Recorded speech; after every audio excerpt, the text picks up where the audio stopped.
Do you know how to say? Yes, for sure. We can show you. You know, we can explain how to saber.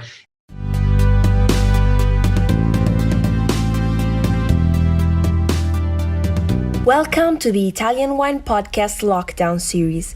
Every Monday we'll be connecting with Italian wine people. Join us to find out what they're doing and drinking today. This podcast is brought to you by Colangelo and Partners, the leading fine wine and spirits agency in the US. Visit Colangelo and Partners on www.colangelopr.com. Ciao Matteo, come stai? Bene, ciao Laura. I'm very well. It's so nice to see you this morning. Nice to see you too. And how are you doing? You know, I'm doing pretty good. I can't complain. I have a great family and it's a beautiful day outside today. So I'm going to focus on the positive. Absolutely. You know, at least in this moment, you know, having good health, it's already something very important. So me, my team, my family, we're all well. And so we can't complain at all. I'm so happy to hear that.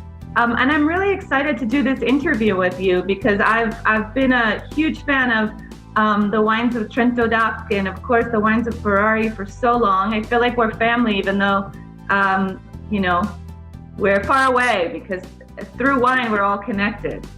It is, and I have to thank you very much for being a great ambassador of Trento DOC.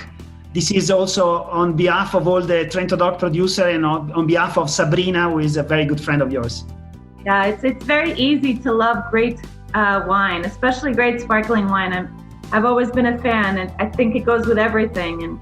And what we can talk about that in a little bit, but I wanted to just to casually talk about what's going on in these times and perhaps how you're doing and your family and what you're doing to keep busy. And so maybe we'll start by, I know you're the CEO of Lunelli Group. It's a big job and you have a lot of things that you're responsible for. So how does it feel just being, you know, working from home and staying home throughout all of this? You know, it's a very difficult time because there is a lot of uncertainty.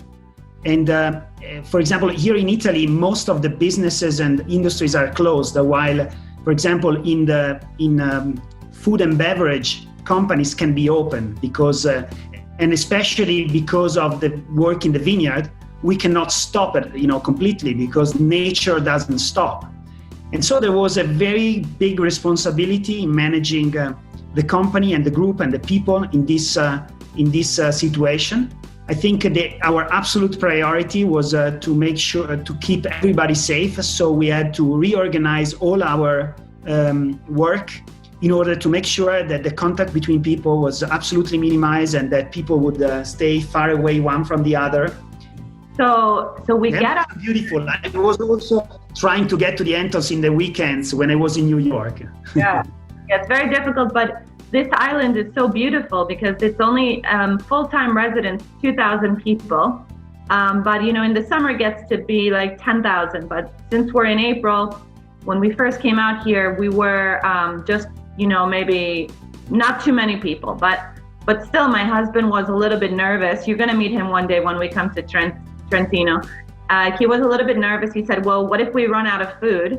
So we went to the grocery store, we were doing all of these things, but we were eating the same thing, chicken, beans, rice, you know, like all of the staples. But we're lucky because we live near all these bodies of water. We have so many beautiful beaches. So we go clamming, you know, we go in the beach and we have this incredible thing that we do where we like, in the summer, we can go with our bathing suits and we can dig with a rake for the clams. But in the winter, it's too cold, of course, to go inside the water. So one of our neighbors, he taught us this new method where you can take like, it looks like a foam board, you know, like a gray board, and you put your boots and your rake, but you can sit in the sand and you can just dig for the clams. So I've become such an expert. This is what I do to get my anxiety out. I've become such an expert that I was thinking about Trento DOC wines, right? So imagine if I had to eat clams for a whole week and nothing else. I can make different preparations of clams to go with all of the different styles of Trento DOC wines. So for example, you were saying like, and I know it's true from working with all the beautiful producers there, some people make a very refreshing, crisp, clean, sparkling wine. So for that, we can make some raw clams. We can just shuck them and serve them. But for some of the ones like Ferrari, the ones that have extended leaves, we can make like clam chowder. So we can make like baked clams. We can do so many things. So what would be like a joke?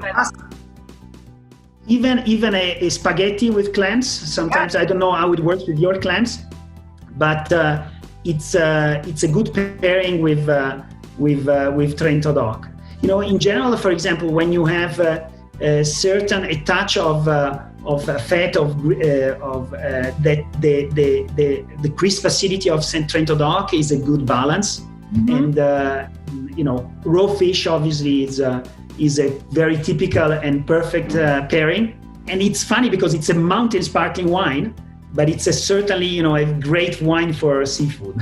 Should we open some sparkling wine? We're talking all about this sparkling wine. I'm going to open this Trento DOC wine here to pour myself a glass, but I had a question.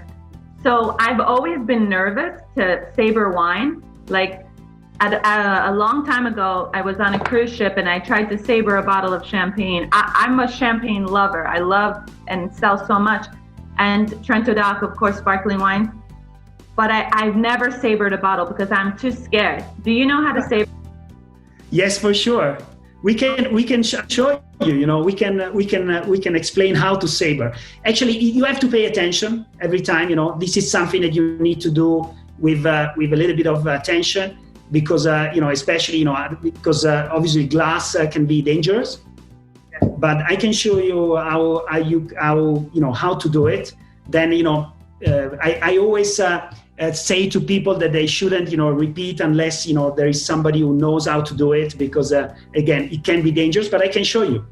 Yeah, I also want to see your mountain. I want to see the beauty of Trentino. So it would be because for sure we want to go outside to saber. So let me take the bottle. I show you how to prepare it, and then we go out so that you see the mountains, and that's also the appropriate place to saber, because you know, inside of the house you can do a lot of damage.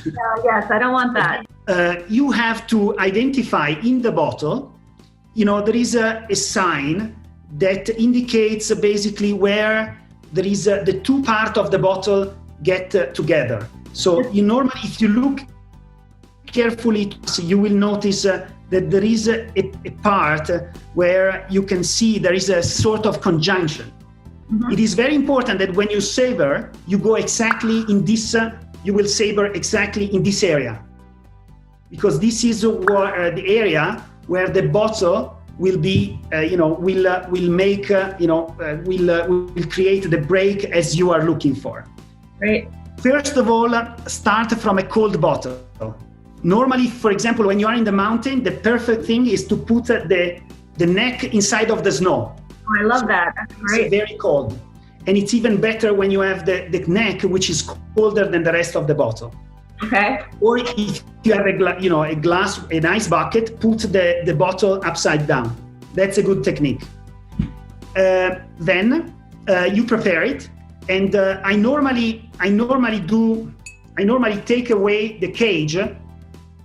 Why? Because otherwise, when you will hit with the saber, you hit this part of metal, which doesn't, and it doesn't really work well. So this is what you can do. So you just raise it a little bit so that the glass is free, okay?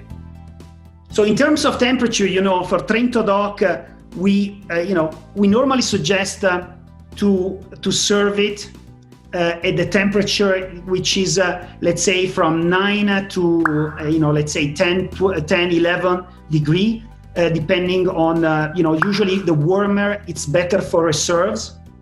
But I normally emphasize the fact that it's better to have it a little bit colder than warmer, because if it's too cold, you will leave it a little bit in a glass and it will warm up and opens up.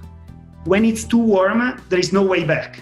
So that's one thing, that one very obvious comment. So now we can go I actually here, I don't have the typical saber, so I took a knife. Oh, nice. I can take a knife, but I don't use it obviously from the area, in the area where you normally cut the meat. Right. It's better to use it on the opposite side, otherwise you will damage the knife, okay? And so we will go outside, and with the knife I will try to do it. I love it. So normally when I do it, it works. If there is a camera, usually, something gets wrong, but we will see together. I have faith in you. So let's move. Okay, let's see if it works.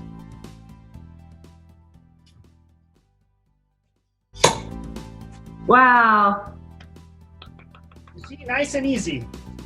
That was so good. You're a professional. Thank you. And you see, it becomes very sharp. So, one thing that I really have to say, never put your finger on top of it, because it becomes extremely sharp. And obviously don't put it on your mouth, because I've seen, this is where how people normally, gets problem. Okay. So now, because of the pressure of the Ferrari, everything gets thrown out. So the wine is perfectly clean, and we can have a glass together. You see our Ferrari Perle Bianco, the neck has been cut perfectly. I see, yeah. You see, it's quite because we're heating the glass exactly in the point where there is the conjunction. Since it's cold, it gets broken sharply, and it's important because so you have no being so clean. You can understand you have no piece of glass that can come into your wine. Can you use something besides a knife? Have you ever used anything besides the back of a knife? I have to say that people try and sometimes saber with so many things. I've seen people sabering with anything, even with the ski, or even with watches, iPhones, but as I said at the beginning, also always make sure that you do it appropriately, because it's a game, it's a joke, but it has to be done appropriately and with a lot of attention. One thing I want to underline is remember, this piece of glass with the cork will fly away. I was in a garden with nobody else, so there was no danger. If you have people in front of you, never do it. And another thing, sometimes people say, "Oh, I want to make a movie of you." Never put somebody in front, because it will be dangerous. But I have to say that as a game, I made it also with the ski once with my friends, and doing with the skis, it was fun. One curiosity, somebody can perhaps think, how did it start? And the tradition of sabering actually comes from very far away. It was it started from the troops of Napoleon, the Napoleon troops, because and there was this tradition of taking a bottle of champagne and open it with the saber, from sometimes even from the horse, and so it's a tradition that comes from far away, that we are continuing in a sense. So the sabering has been. I think Napoleon took his sword and sabered the bottles of champagne, correct?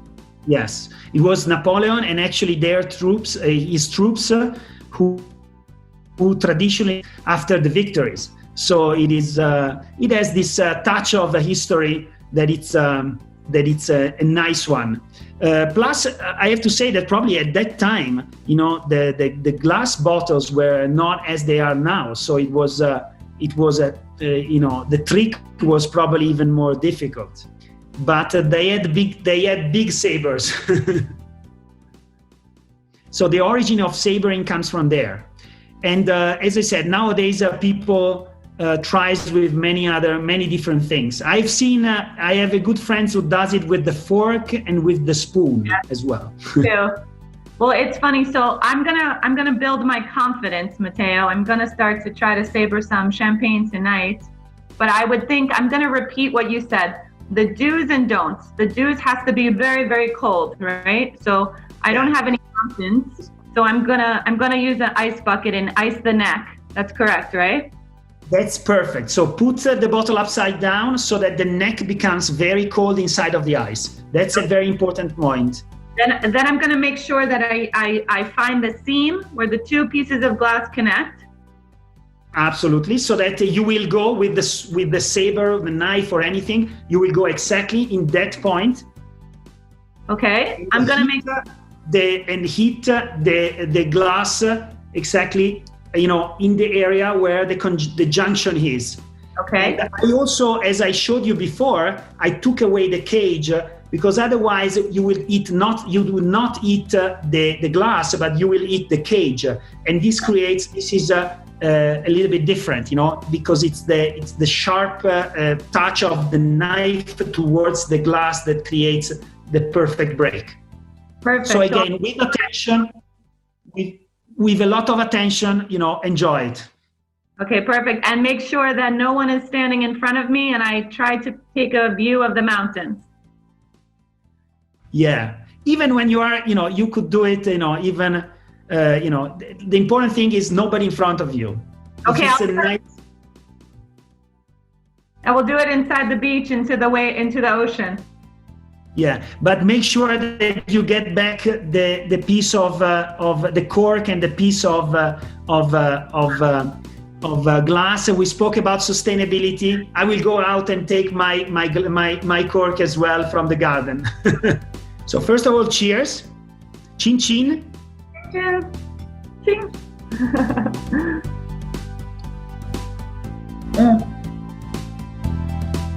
Oh, so good. Thank you very much. You see, in the Trento DOC, for example, in the Blanc de Blanc, you should feel the flavor of the Chardonnay, these nice white flower, apple flavors, which are typical of Chardonnay. By the way, Trentino is also very famous in Italy for apples. Yes. So it's not by chance that I think our Chardonnay has these beautiful apple flavors. Will you tell all of my friends, all the Trento DOC producers, that everyone in New York says hi, and we can't wait till we can see them in person. And please just know that when we get to open our restaurants, we're going to support the wine. So tell everyone we send our love, and maybe chin chin to the producers of Trento DOC. Chin chin to all the producers of Trento DOC, and thank you very much, Ted, for being ambassador of wines in the United States. We look forward to come to New York and to the United States again to toast together. Salute, and come again to visit us. Ciao, ciao.